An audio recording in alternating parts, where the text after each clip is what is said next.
Jasmine Crockett, the latest Democrat to tank their career. A congresswoman from North Texas is causing controversy over recent comments she made about Governor Abbott. Y'all know we got Governor Hot Wheels down there. Come on now. And the only thing hot about him is that he is a hot mess. Referring to Governor Greg Abbott as Hot Wheels, Abbott was partially paralyzed when a tree fell on him decades ago. Hey, I'm gonna move on. Multiple Texas lawmakers took to social media to condemn Crockett for her remarks. I don't know what she thought she was doing, but she certainly wasn't doing herself any favors with this display. Texas Senator John Cornyn saying, quote, Crockett's comments are disgraceful. Can you imagine if a Republican said something like this? It would be on the front page of the New York Times and all over CNN. I wasn't thinking about the governor's condition at all. I spoke to Crockett Tuesday. She had this to say, quote, I said that he was a hot expletive mess, referencing his terrible policies. Never at any time did I reference his condition. I was thinking about the planes, the trains and automobiles he used to transfer migrants into communities led by black mayors. She wrote this out and started with planes. Lady, no one is gonna buy your excuses when you've been playing this crap for years. Where is Abbott rolling to? Governor Hot Wheels? No, Chromo, you're the idiot. Planes have wheels. Come on, lady. Keep proving your party is full of hypocrites and see where it gets Democrats. You know it's bad when this is how the Democrat establishment is responding. What she did was disgusting. And I am not going to accept her spin of this. It's disgusting and gross to mock someone who is disabled just because you don't like them. And if Democrats, this is your idea, this is what your party's gonna do now, is do Trump, but gross, but worse, and then pretend it's not. I'm not here for this, and please do better. Please, this cannot be the answer for the future of the Democratic Party. I think this party is trying to find a way to look tough and to show fight, but this is not the way. I don't think the cursing is gonna work. I think I've been on stage and I've gotten a little bit hyped sometimes too. I hope that she will take this as lessons. You talked about learning lessons, that type of stuff. It doesn't sound to me like she's actually taking full responsibility. If that's true, I don't like it, and she can't do that again. She's too important to us to do that again. What I fear is that no lesson could ever be learned as long as you're doing these things in front of audiences who roar. See, that's where I separate from some conservatives, because I don't like blaming the voters. So many of the Democrat voter base is being manipulated, taken advantage of. The entire culture on the left promotes collectivism to a degree where these people are just clapping because everybody else is clapping, or they're clapping because they're told to clap. And now she's getting censured by her colleagues, so she really got nothing out of this other than to pretend to be something she's not in front of an audience. Do me a favor, like, subscribe, and share the video with someone you know, because I'm about to show you guys how her entire persona is invented for your consumption.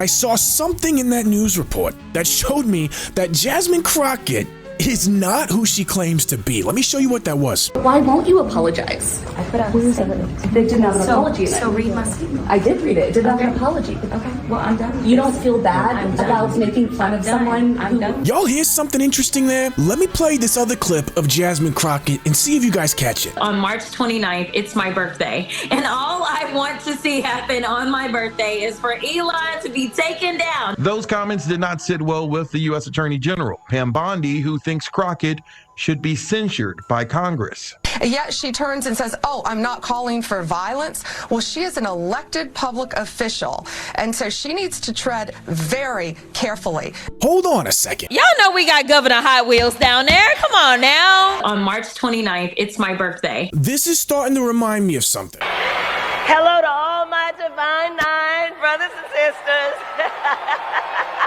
And my sorors. Y'all know we got Governor Hot Wheels down there. Come on now. You know, the one thing about all of us is we like hard work. Hard work is good work. Hard work is good work. I'm saying that figuratively.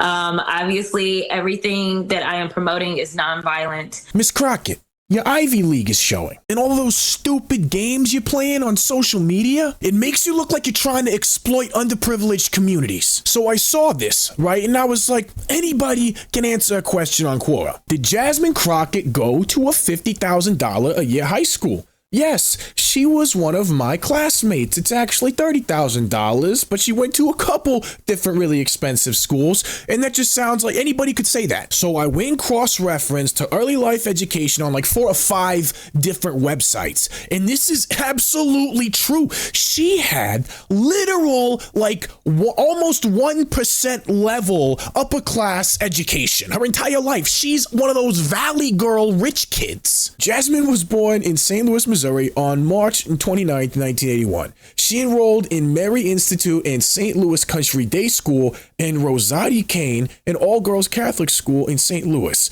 She received her alma mater from Rhodes College in 2003 with a Bachelor of Arts in Business Administration.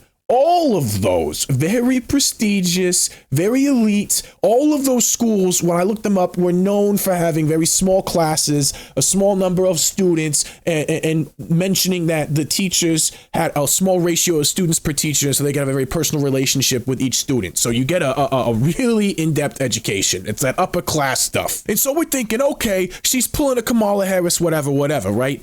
She's even faker than Kamala Harris, man. This stuff gets even crazier. Allegedly, in my opinion, don't try to sue me, lady. And so I'm reading all this, I'm seeing this, and I'm fully sketched out already, right? And all of a sudden I come across, check this out.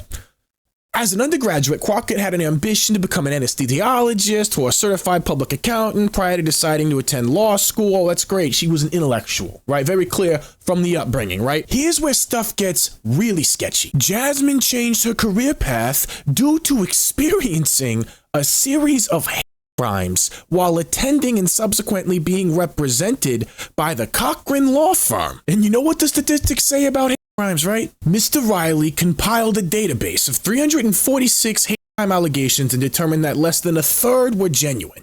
Turning his attention to the hoaxes, he put together a data set of more than 400 confirmed cases of fake allegations that were reported to authorities between 2010 and 2017. He allows that the exact number of false reports is probably unknowable, but what can be said with absolute confidence is the actual number of hoaxes is indisputably large, he writes. We are not speaking here of just a few bad apples. Now, this fully sketched me out, so I deep dived into this whole event of hers, and let me show you what I compiled and had Grok spit back out. So she claims that, oh, let me get out of the way of this thing real quick. So she claims that she and 17 other students were sent hate mail, right? And had their cars keyed with hateful stuff put on them, right?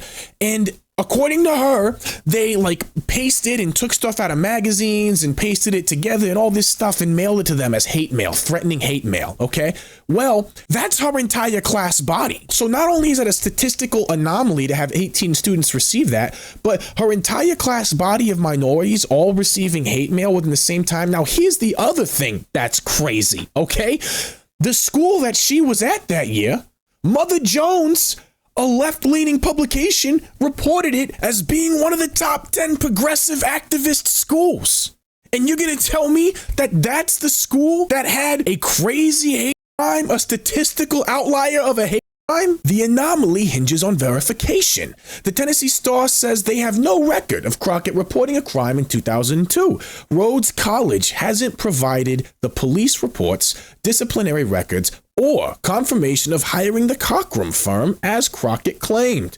The college's vague statement, some motivated incidents occurred in that time frame, doesn't specify the scale or details. No contemporary news at all mentions it.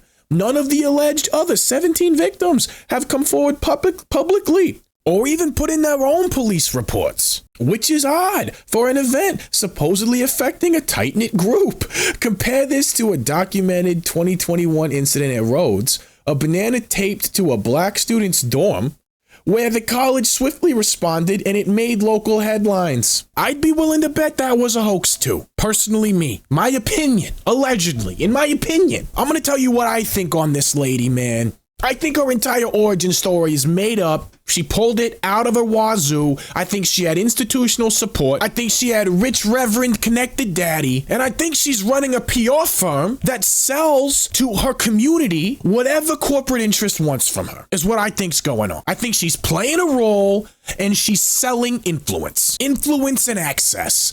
I think she's what the music world would call an industry plant. But let me know what you guys think, man. Am I out of my mind? Does this entire rabbit hole I went down just look like some sort of like tinfoil hat mess, man? Let me know what you guys think in the comments, dude. And if I'm wrong, man, let me know what you guys think instead. Also, the Manhattan Institute's interview with the dude that wrote the book titled The Hate Crime Hoax. Check that out and let me know what you guys think. Do you think that hate crime hoaxes are really that prevalent? I think it's a lot. I think it's likely. Allegedly, in my opinion. Thank you so much, guys. You're awesome, and I'll see you on the next one.